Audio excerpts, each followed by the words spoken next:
So here is how to fix if you're getting lag and slow playback in your DaVinci Resolve. So first solution is just go to the playback option, then go to this timeline playback resolution and select quarter. And this will reduce your playback resolution. Don't worry, it will not affect the exporting your video. The second method is just go to the project media and select the media and then optimize your media. So just click on generate optimize media and it will optimize your media. Then you can place in the timeline and this would also flip the problem.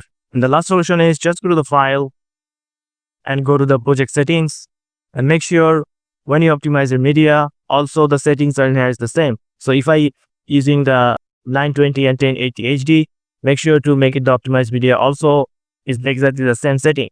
Also exactly the frame per second, 60 here. Also the timeline media is also the 60 frame per second. So these are the three solutions that I show you to fix the playback and lagging problem in DaVinci Resolve. So if you found this video helpful, please subscribe and thank you for watching.